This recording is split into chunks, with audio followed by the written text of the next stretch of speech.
오늘은 이 시를 분석하는 것보다도 김영랑 씨의 음악성에 대해서 말씀드릴까 합니다. 이 시를 본문을 읽어보면 리얼이 많다는 거, 리얼이 많다는 것을 내가 받아들였다면 그 사람은 감상 부분에 있어서는 대박이다, 대박을 쳤다, 이렇게 이야기할 수 있겠습니다. 가장 우리말스러운 어문적 자질은 리얼입니다. 이거 싫어하는 인생공부 송유복의 서정시 비평. 안녕하십니까, 송유복입니다. 오늘은 김영랑의 시 내 마음 고요히 고운 봄길 위에 라고 하는 시를 놓고 여러분과 함께 생각해 보겠습니다. 자, 그러면 낭독을 들어보시죠. 내 마음 고요히 고운 봄길 위에. 김영랑. 돌담에 속삭이는 햇발같이, 풀 아래 웃음 짓는 샘물같이 내 마음 고요히 고운 봄길 위에 오늘 하루 하늘을 우러르고 싶다. 새학시 볼에 떠오는 부끄럼같이 시의 가슴을 살포시 젓는 물결같이 보드레한 에메랄드 얇게 흐르는 실비단 하늘을 바라보고 싶다. 시 낭독 잘 들어보셨습니까? 이 시는 한때 익숙한 시였습니다. 교과서에 실리고요. 요즘 젊은 사람들은 이 시가 조금 생소한 느낌을 줄 것입니다. 오늘은 이 시를 분석하는 것보다도 김영랑 씨의 음악성에 대해서 말씀드릴까 합니다. 좀 넓은 범위로 본다면 우리말의 음악성에 관한 얘기다 해도 과언이 아닙니다. 김영랑 씨의 음악성은 잘 알려져 있는데요. 대체로 제가 그 생각의 갈래를 정리를 해보니까 한 4가지 정도의 특성을 보여주고 있다 하는 것을 이야기할 수 있겠습니다. 첫째는요, 음상징이고, 둘째는 시의 율격, 셋째는 악기 소재, 넷째는 어문의 자질. 이 4가지의 개념이 김영랑 씨의 음악적 특성을 잘 말해주고 있지 않느냐, 그런 조건이 되고 있지 않느냐 하는 이야기가 될 것 같습니다. 하나하나 좀 따져보면서 이야기해 볼까요? 구체적으로. 첫째, 음상징이라고 했는데 김영랑은 시에서 음상징을 적절하게 배치를 잘 하고 있다 하는 겁니다. 음상징이 뭐냐 하면 의성어, 의태어를 말한다. 소리를 흉내내거나 모습을 흉내내는 거. 우리말에 얼마나 풍부합니까? 우리말과 좀 계통적으로 비슷한 일본어에도 마찬가지입니다. 김영랑의 대표시 중에서 내 마음을 아시리, 거기 보면 방울방울 이런 음상징이 등장하고 있거든요. 동백잎에 빛나는 마음이라고 하는 시도 있어요. 김영랑의 고향은 강진입니다. 강진은 남쪽 바닷가 위치한 곳이죠.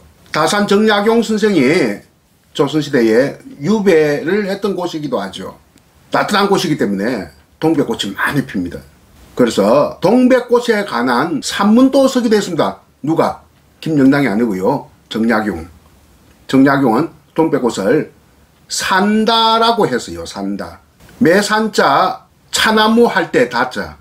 그러니까 동백나무는 일종의 차나무거든요. 그렇기 때문에 산다라고 했는데, 이 산다는 화인들, 동인들, 외인들이 공통적으로 쓰는 말이다, 이렇게 다산 정약용 선생은 이야기하고 있습니다. 화인은 중국인, 동인은 조선인, 외인은 일본인. 그렇지만 우리나라에서는 특히 동백이라는 말을 쓰고 있다. 잣나무같이 겨울에 피는 나무 혹은 꽃이, 백자가 잣나무 백자거든요. 잣나무가 아니라 사철나무 아닙니까? 그러니까 사철 동안 이렇게 항상 푸름을 유지한다고 해서 잣나무처럼 겨울에도 잎이 파랗게 있는 나무. 우리나라 조선인들만 동백이란 말을 쓴다. 이런 내용이 있습니다. 하여튼 동백이 유명합니다. 강진에. 그래서 동백잎에 빛나는 마음이라고 하는 시가 있어요.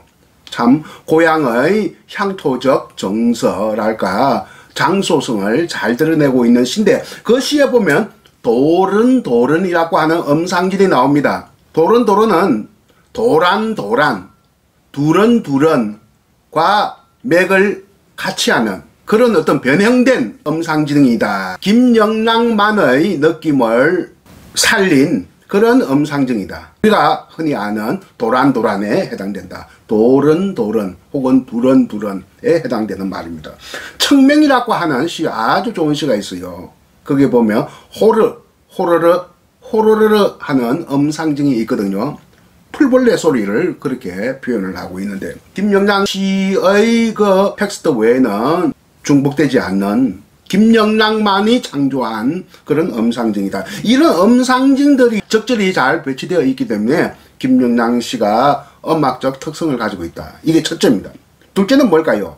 시의 율격. 이 시의 율격이라고 하는 것은 시상의 흐름을 잘 주도해주고 있죠. 율격이 여러 가지 얘기가 있을 수 있는데, 가장 쉬운 것은 2음보냐, 3음보냐, 4음보냐. 이게 내 마음 고요히 고음 봉길 위에는 이 3음보로 읽히는 겁니다. 한 행에 3마디로 잘라서 시는 하여튼 3음보로 되어 있다. 돌담에 속삭이는 햇발같이 풀 아래 웃음 짓는 샘물같이 이렇게 3음보 율격으로 이루어져 있다. 그래서 이 시가 굉장히 시의 율격에 있어서는 3음보로 된 3음보로서 시상의 흐름을 주도하고 있다. 김영랑의 그 여타의 시에도 이렇게 율격이 좀 정형화되어 있기 때문에 굉장히 외형적으로는 음악성을 잘 드러내고 있습니다. 이런 율곡이 숨어 있으면 내재율이라고 하겠죠. 요즘 현대시가 보통 내재율로 이루어져 있습니다만, 김영랑 시에는 좀 외행적으로 드러나기 때문에 어떻게 보면 정형시에 가깝다. 정형시는 아니죠. 우리나라에서는 정형시라고 하는 것은 지금 시조밖에 없어요. 세 번째는 악기 소재라고 이야기했는데, 김영랑 시에는 악기 소재를 잘 이용하고 있습니다.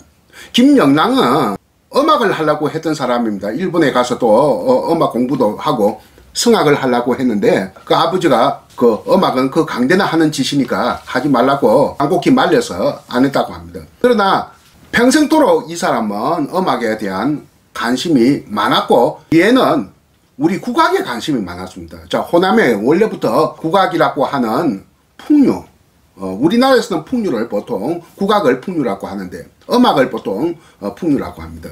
중국 사람들은 풍류라고 하면 서화, 글씨와 그림, 일본 사람들은 풍류라고 하면 대체로 춤을 말합니다. 우리나라에서는 풍류라고 하면 음악을 말하는데, 호남적 정서가 잘 묻어나는 국악에 관심이 많았어요. 그래서 그가 강진의 그 만석구 집안, 부잣집 집안인데 소리꾼들, 판소라는 소리꾼들 많이 불러들였어요. 임방울도 거기서 가서 오랫동안 기거하고 임방울하고 거의 친구처럼 지냈다 하는 이야기가 있습니다. 김영랑의 시의 그 제목 중에서 거문고, 가야금, 북 이런 악기 소재로 된 시가 있습니다. 특히 북은 해방의 강복을, 해방의 기쁨, 강복의 기쁨을 노래한 시인데, 자네 소리하게 내 북을 치제. 자네는 그 친구인 판소리꾼입니다. 판소리를 하세. 나는 북을 칠 것이야. 이런 뜻으로 시작되는 시가 있죠. 악기 소재가 많다는 것도 김영랑 씨의 음악성을 잘 드러내주고 있다. 마지막 네 번째, 음문의 자질이라고 아까 이야기했는데, 음문의 자질을 섬세하게 배열하고 있다. 이게 네 가지 중에서 가장 눈에 들어오지 않는 부분입니다. 가장 미시적인 측면이라고 할 수 있겠습니다. 이 시가 그렇습니다. 내 마음 고요히 고음 봉길 위에. 봉길을 띄어쓰기 안 하고 있거든요. 지금의 규범 띄어쓰기에 의하면 봉과 길은 떨어져야 됩니다. 봉길 자체가 국어사전에 등재가 안 됐거든요. 그러니까 이게 옛날 그 원문에 띄어서 서기가 안 되어 있으니까 고운을 꾸며주는 말은 봄이냐 고운 봄이냐 고운 봄길, 고운 길이냐 하는 겁니다. 길이 곱다 하는 거 좀 어색하지 않습니까? 이 고운 봄입니다. 그래서 봄과 길이 붙어 있어도 띄어쓰기가 되어 있지 않아도 사실은 오늘날 관점에서 볼 때 띄어써야 되고, 그러니까 뜻은 내 마음이 고요하게 고운 봄의 길 위에 놓여 있다, 그런 뜻입니다. 내 마음이 고요하게 고운 아름다운 봄의 길 위에 놓여 있다. 그러니까 고운 봄입니다. 돌담의 속삭이는 속삭임이라고 되어 있거든요. 속삭이다. 전라도 방언으로 속삭임을 속삭임 이렇게 표현하고 있습니다. 지금은 현재 표준어로 이렇게 정본화 시켰습니다. 이 시를 아까 낭독을 통해서 여러분들이 이 정도 느낌이 감지되면 시를 굉장히 미세하고 미시적이고 또 섬세하게 받아들일 줄 아는 사람이라고 봅니다. 이 시를 본문을 읽어보면 리얼이 많다는 거, 리얼이 많다는 것을 내가 받아들였다면 그 사람은 감상 부분에 있어서는 대박이다, 대박을 쳤다, 이렇게 이야기할 수 있겠습니다. 여러분도 이 리얼이라는 언가를 받아들였습니까?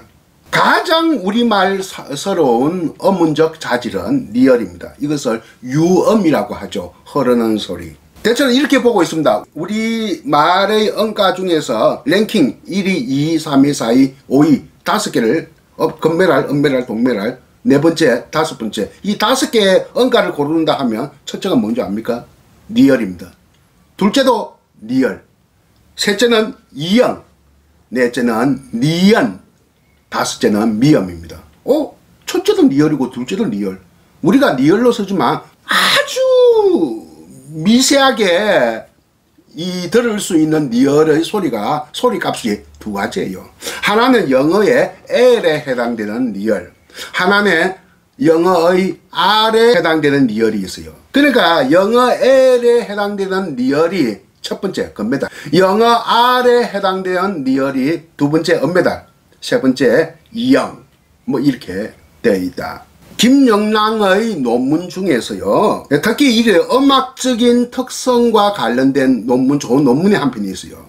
이화여자대학교 교수였다가 은퇴한 김현자 교수의 논문, 한 십몇 년 됐는데요. 발표된 지가 십수년 됐는데, 음성 상징과 민족의 울림이라고 하는 제목이에요. 자, 이 김영랑 논문 중에서 내가 아주 좋은 논문이라고 인정하는 논문입니다만, 이 울림이란 말은 우리가 요즘 많이 씁니다. 울림이란 말은 무슨 울림이 있다, 또 공명, 맛 울림, 뭐 서로가 소통되고 공감을 나누는 것도 울림이라 하고요. 좀 폭넓게 쓰고 있고 상징적 표현으로 보통 울림을 쓰고 있는데, 이 시의 본문을 읽으면 리얼로 인해서, 유음으로 인해서 실제의 울림이 반영되어 있습니다. 아주 미세하고 섬세한 측면에서 볼 때 실제의 울림이 있다. 김현자 교수는 민족의 울림, 이것은 상징적 표현으로서의 울림을 말하는 건지 실제의 울림을 두고 말하는 건지 잘 알 수 없지만, 이 시를 보면요, 이 시는 김현자 교수의 논문에는 반영이 안 되어 있습니다. 인용 안 됐어요. 그러니까 이 시의 음악적 특성은, 내가 지금 안에 여러분한테 처음으로 이야기하는 겁니다. 어문의 자질이 섬세하게 배열을 했다. 우리말을 가장 우리말답게 하는 이 리얼이라고 하는 소리값으로 구현되고 발현된 경우는 거의 드물다, 이렇게 볼 수 있겠습니다. 오늘 발표한 강의 내용을 김영랑 논문 쓸 때 꼭 반영하도록 노력해 보겠습니다. 어떻게 잘 들어보셨습니까? 오늘 시의 내용보다는 이렇게 어문의 자질을 통해서 본 김영랑 시의 음악적 특성에 관해서 말씀드렸습니다. 잘 들어보셨습니까? 다음에 또 다시 만나 뵙도록 하겠습니다. 안녕히 계십시오. 내 마음 고요히 고운 봄길 위에 김영랑. 돌담에 속삭이는 햇발같이, 풀 아래 웃음 짓는 샘물같이, 내 마음 고요히 고운 봄길 위에 오늘 하루 하늘을 우러르고 싶다. 새학시 볼에 떠오는 부끄럼같이, 시의 가슴을 살포시 젓는 물결같이, 보드레한 에메랄드 얇게 흐르는 실비단 하늘을 바라보고 싶다. 있다.